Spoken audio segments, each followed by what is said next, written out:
Panipat police के हाथ एक बड़ी कामयाबी लगी है। पानीपत पुलिस ने एक ऐसे गिरोह का भंडाफोड़ करते हुए उसके सभी सदस्यों को गिरफ्तार किया है जो कभी पुलिस के हत्थे चढ़ा ही नहीं। ये गिरोह पानीपत, सोनीपत, करनाल, कुरुक्षेत्र और हरियाणा के अन्य जिलों सहित पंजाब के कुछ जिलों में एटीएम लूट की वारदात को अंजाम दे चुका है। पुलिस ने गिरोह के सदस्यों को गिरफ्तार करने के साथ साथ भारी मात्रा में हथियार और लूटे गए एटीएम को भी बरामद किया है। ये हमारे लिए एक संगीन घटना थी, क्योंकि इस एरिया से पहले भी 2 एटीएम के उखाड़ने की वारदात हो चुकी थी। इसके अलावा 2020 में भी इसी एरिया से एक और एटीएम उखाड़ा गया था। जो इस एरिया से जो एटीएम उखाड़े थे उनमें भारी मात्रा में पैसा भी गया था। पिछली जो फरवरी में वारदात हुई थी उसमें 24 लाख रुपए की लूट हुई थी, और उससे पहले जो सितंबर में जो वारदात हुई थी उसमें लगभग 17 लाख रुपए की लूट हुई थी। तो इस घटना की संजीदगी को देखते हुए ये बड़ा एक सीरियस मैटर था, क्योंकि एक ही स्थान पे बार बार वारदातें हो रही थी। तो हमने CIA 1 टीम इंस्पेक्टर दीपक के नेतृत्व में एक टीम का गठन किया। इस घटना के बारे में पुलिस के पास कुछ भी सुराग नहीं था, और पहले भी संगीन वारदातें हो चुकी थी लेकिन उनमें भी कोई सुराग नहीं मिला था काफ़ी प्रयत्न करने के बावजूद। तो इस घटना को हमने काफ़ी सीरियसली लिया और एक टीम को लगातार केवल इसी काम पे कार्य करने के लिए निर्देश दिए गए। हमारे पास जब CCTV फुटेज खंगाले गए तो उसमें एक संदिग्ध फॉर्च्यूनर गाड़ी, जो ग्रे कलर की फॉर्च्यूनर गाड़ी थी, वो एक दिखाई दी। उस गाड़ी के हमने CCTV कैमरे का अध्ययन करके उसका रूट ट्रेस करने की कोशिश की। ये जो आरोपी थे ये काफ़ी समय से वारदात कर रहे थे और काफ़ी शातिर तरीके से वारदात कर रहे थे। ये किसी भी तरह का सुराग इन्होंने कभी तक किसी भी वारदात में नहीं छोड़ा था, ना फिंगरप्रिंट्स मिले थे, ना इनके पास कोई मोबाइल फ़ोन होता था। तो ये हमारे लिए चैलेंज था। हमारे पास केवल एक सुराग था कि ये फॉर्च्यूनर गाड़ी, जो ग्रे कलर की फॉर्च्यूनर गाड़ी है, उसमें वो आए थे। हमारी टीमों ने लगातार मेहनत करते हुए आसपास के क्षेत्र के कैमरे खंगालने स्टार्ट किए।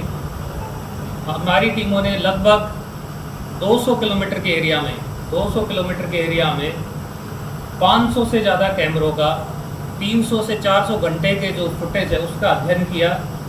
उससे हमें पता चला कि ये जो इसमें वारदात करने वाले जो आरोपी हैं बार बार वारदातें दे रहे हैं, परंतु किसी भी मेन हाईवे का यूज़ नहीं करते हैं, कच्चे रास्तों का यूज़ करते हैं। तो ये भी हमारे पास एक चैलेंज था कि किस तरह से इसको ट्रेस किया जाए।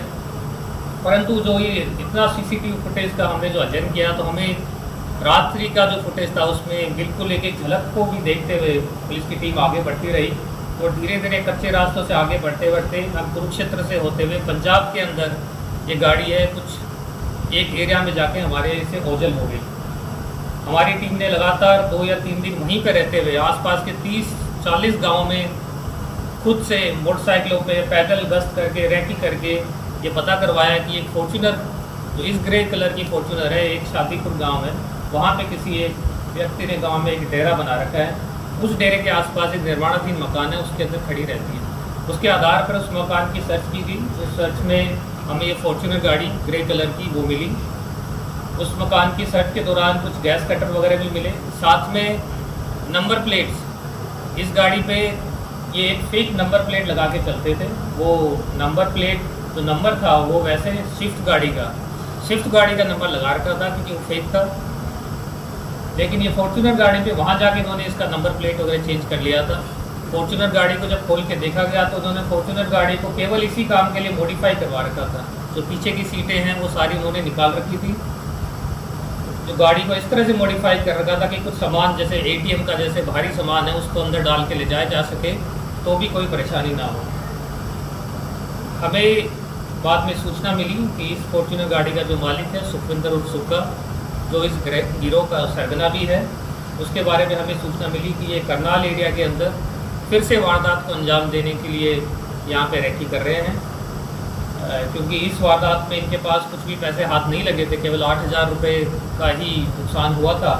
ये फिर से वारदात करने के लिए यहाँ पे रैकी कर रहे थे, और रैकी के दौरान हमारी टीमों ने इनको काबू किया।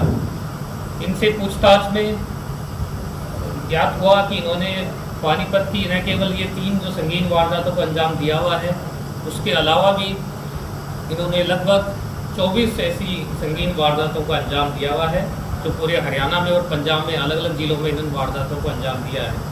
इन्होंने पूछताछ में बताया कि सुखविंदर और सुक्का, जो कि संगरूर जिले का रहने वाला है, वो आजकल शादीपुर में पटियाला जिले के अंदर वहाँ पे गांव में एक डेरा बना के रहता है। वहाँ पे इसे पूछताछ में बताया कि ये आर्मी से भगोड़ा है।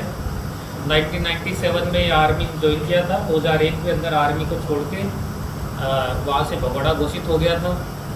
उसके बाद 2017 से आज 6 साल हो गए, 2017 से अभी तक लगातार ये वारदातों को अंजाम देते आ रहे हैं।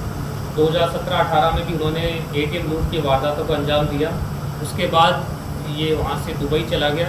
दुबई में इन्होंने कुछ समय के पास काम करने के बाद ये वहाँ पे कुछ फाइनेंशियल कंडीशन इसकी ठीक नहीं रही, इसलिए वापस आ गया।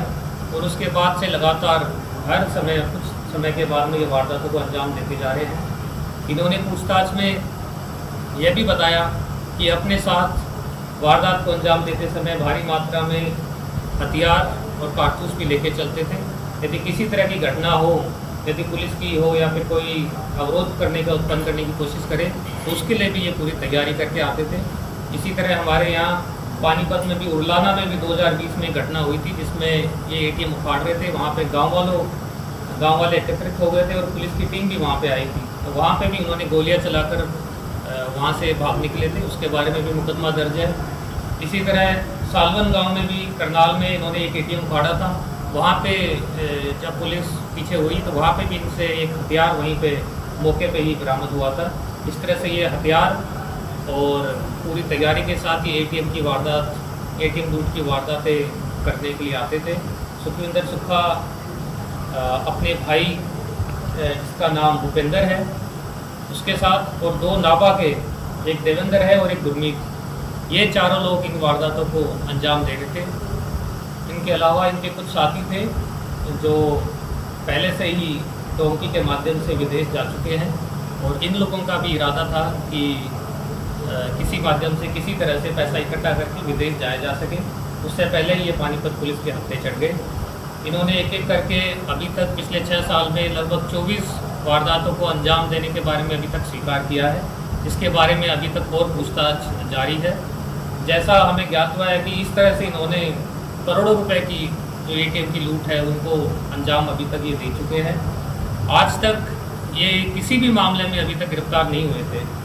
जो सुखविंदर सुक्का है, इसके खिलाफ एक NDPS एक्ट का मुकदमा जरूर दर्ज है, परंतु पिछले 6 सालों से लगातार वारदातों को अंजाम देने के बावजूद किसी भी वारदात में अभी तक ये गिरफ्तार नहीं हुए थे।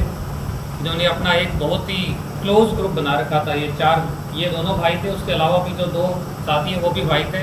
किसी भी तरह की इंफॉर्मेशन कहीं से भी लीक नहीं होती थी, परंतु जो टीम है उसने अथक प्रयत्न किए।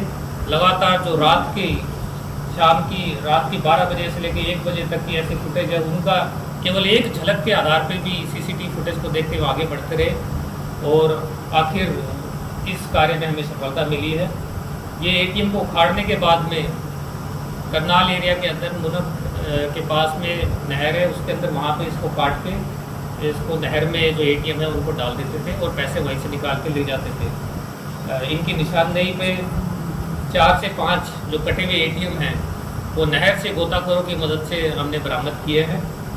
इसके अलावा हर वारदात करने से पहले ये 2 या 3 दिन ये उस जगह की रैकी करते थे, और रैकी के दौरान जिस गाड़ी का प्रयोग करते थे, अलग गाड़ी का प्रयोग करते थे, उस गाड़ी को भी बरामद कर लिया गया है।